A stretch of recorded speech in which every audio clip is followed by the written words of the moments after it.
Big TV భక్తి సమాచారం WhatsApp ఛానల్లో జాయిన్ అవ్వండి. అన్ని విశేషాలు ఎప్పటికప్పుడు తెలుసుకోండి. మొట్టమొదట మీరు అసలు రంగు అంటే ఏమిటో అర్థం చేసుకోవాలి. ఏదైనా పదార్థానికి రంగు అనేది ఆ పదార్థ గుణం వల్ల వచ్చేది కాదు. అది ఏమి విసర్జిస్తుందో లేదా తిరిగి ఇచ్చేస్తుందో లేదా దేన్ని ప్రతిబింబిస్తుందో అది. ఏదైనా ఎర్రగా ఎందుకు కనిపిస్తుందంటే అది ఎరుపు అవ్వడం వల్ల కాదు. తెల్లటి కాంతి కలిగిన 7 రంగుల్లో అది మిగిలిన రంగులను అట్టిపెట్టుకుని ఎరుపుని ప్రతిబింబిస్తుంది. అందుకే ఎర్రగా కనిపిస్తుంది. కాబట్టి ఎరుపు అంటే దానర్థం ఎరుపు అని కాదు. ఎరుపు అంటే అది ఎరుపు కాదని. Do you understand? Yes. ఏదైనా ఎర్రగా ఉండడానికి కారణం అది ఎర్రగా ఉండడం వల్ల కాదు. దానికి ఎరుపు వద్దు కాబట్టి అందుకే అది ఎర్రగా కనిపిస్తుంది. మీరు ఏదైతే ఇచ్చేస్తారో ప్రపంచంలో కూడా అదే మీ స్వభావం అవుతుంది. అవును కదా? అందుకని దేవి రంగు ఎరుపు ఎందుకయిందంటే ఆమె ఎరుపు ఇచ్చేస్తుంది కాబట్టి. ఎరుపంటే మీరు అడవిలో నడుస్తూ ఉంటే అంతా పచ్చగా ఉంటుంది, కాని ఎక్కడో అక్కడ ఒక్క బొట్టు ఎర్రదనం ఉంటుంది. ఎక్కడో ఒక ఎర్ర పువ్వు పూస్తుంది. అది మీ దృష్టిని ఆకర్షిస్తుంది. ఎందుకంటే మీ అవగాహనలో అన్ని రంగుల్లోకి ఎరుపు చాలా శక్తివంతమైన రంగు. మిగిలిన రంగులన్నీ అందమైనవే, మంచిగా చక్కగా ఉండొచ్చు, చాలా బావుంటాయి. కాని ఎరుపు తీక్షణమైనది, ఎంతో తీక్షణమైనది. సింధూరం గురించి మీరు తెలుసుకోవాల్సిందేంటంటే అందులో ముఖ్యమైనది పసుపు. అంటే దాని పద్ధతి ప్రకారం అలా తయారు చేస్తారు.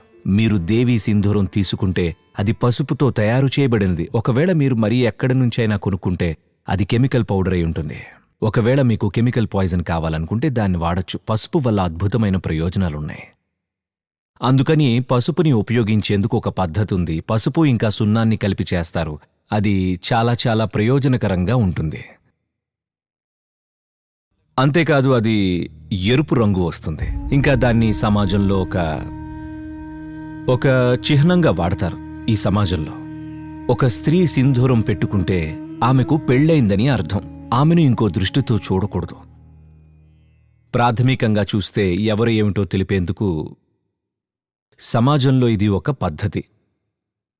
అంతేకాదు ఇది పెట్టుకోవడం వల్ల ఆరోగ్యపరమైన ఇంకా ఇతర ఉపయోగాలున్నాయి.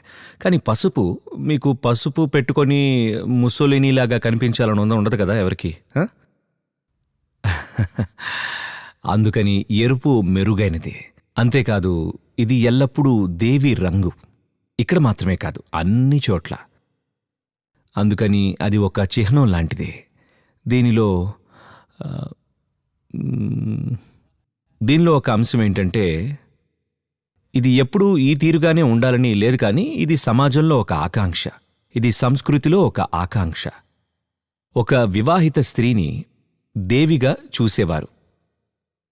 నేను ఎంతో ఆశ్చర్యపోయాను. కొన్ని ఎయిర్లైన్స్లో, ఇండియన్ ఎయిర్లైన్స్ అనుకుంటా, ఇండియన్ ఎయిర్లైన్సే కదా, లేదా ఎయిర్ ఇండియానో అనుకుంటా, వాళ్ళు అనౌన్స్మెంట్లు చేసేటప్పుడు సజ్జనులు ఇంకా దేవీలు అంటున్నారు.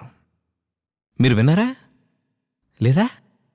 హిందీలో అనౌన్స్మెంట్ చేసేటప్పుడు పురుషుల్ని సజ్జనులు అని సంబోధిస్తున్నారు, అంటే మర్యాదస్తులు అని. స్త్రీలను దేవీలుగా సంబోధిస్తున్నారు. అది చాలా సహజమైనదే. అంటే మా కుటుంబాల్లో మా అమ్మమ్మను, మా తాతగారు ఎప్పుడూ దేవి అని పిలిచేవారు. ఎప్పుడు అంతే. For more videos like this, subscribe Big TV channel.